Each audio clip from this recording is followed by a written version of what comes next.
अहाँ सबके मैथिल वाणी चैनल में स्वागत है। आई ईसा मसीह के जन्मदिन है तो ईसा मसीह से संबंधित कुछ रोचक बात हम अहाँ सबके बताबै छी। ईसा मसीह के जब जन्म भेले रहे उस समय में 3टा आदमी हुनका देखे ले गेल रहे और वह हुनकर नाम ईसा राखलकै। ईसा के मतलब भगवान होइ छै। ईसा मसीह के लोग परमात्मा के पुत्र कहे छै, भगवान के बेटा माने छै। यूहन्ना परमहंस के लिखल किताब में यह बात के जिक्र है कि तीनों जो उनका देखे ले गए रहे, जिनका पहले से एहसास रहे कि कोई एहन आदमी हेतै जे भगवान के अंश हेतै, वो तीनों आदमी भारतीय रहे और बौद्ध धर्म के रहे। ईसा मसीह जन्म से ही चमत्कार करे रहथिन, तरह तरह के चमत्कार हुनकर बहुत प्रसिद्ध है। जब वो 13 साल के भेलखिन, 13 साल से लैके 29 साल के उम्र तक वो की करलखिन है, एकर जिक्र बाइबिल में नहीं है।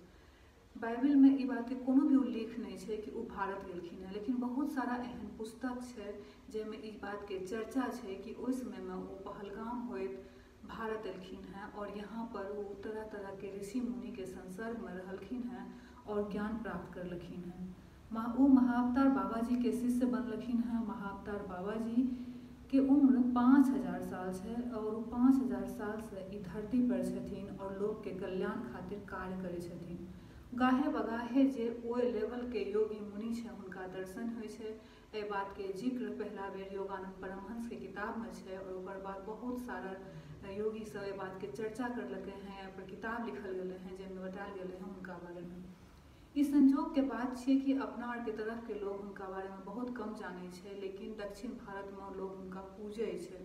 और उत्तराखंड में एक जगह है जहाँ वो बैठ कर तपस्या करलखिन रहे, वहाँ पर लोग उनकर आशीर्वाद के प्राप्ति खातिर या वो जगह देखे खातिर जाए छै।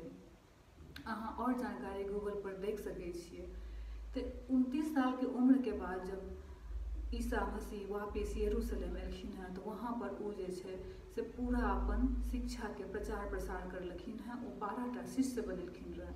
12टा में एकटा जे रहे से गद्दार रहे और हुनकर खबर जे छै अंत में दे देलकै।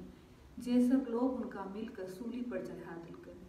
सूली पर चढ़ावे से भी पहले ईसा मसीह कहलखिन हैं कि हे भगवान, ई सब आदमी जो हमरा सूली पर चढ़ा रहे हैं एकरा ज्ञान नहीं है कि की कह रहलकै हैं, एकरा के माफ कर दे। ईसा मसीह जब जिंदा रहथिन तब लोग हुनकर कद्र नहीं करलकै। हुनकर मरे के बाद ईसाई धर्म के स्थापना भेलै। ईसा मसीह वो रास्ता बतेलखिन जैसे कि परमात्मा तक पहुँचल जाइ छै।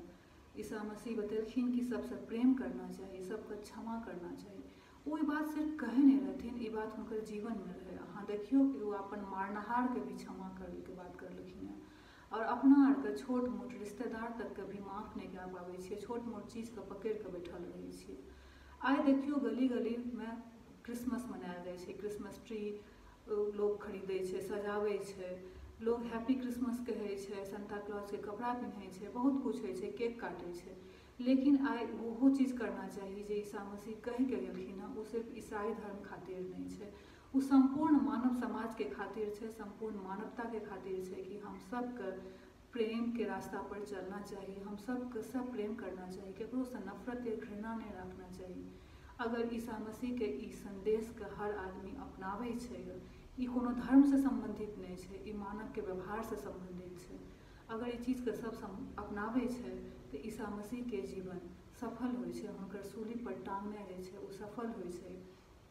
ई सब हुनकर जे संदेश छै, मुख्य संदेश, वो कोनो एक आदमी खातिर नहीं है, वो संपूर्ण जगत खातिर है, संपूर्ण धर्म के लोग के खातिर है। एकर मतलब ई नहीं है कि सब कोई ईसाई बन जेबै, लेकिन अगर अपन घर परिवार के लोग के माफ कए दै छियै, सबसे प्रेम करै छियै तो अपने जीवन सुंदर होइ छै। तो अहूँ सब अपन जीवन को सुंदर बनाबू। ईसा मसीह के जन्मदिन पर केक काट लिए, बहुत खुशी के बात, लेकिन अगर अपन नज़दीकी रिश्तेदार सबसे प्रेम बांटबै और सबके माफ करबै तो जीवन जरूर सुंदर हेतै। आई खातिर इतने।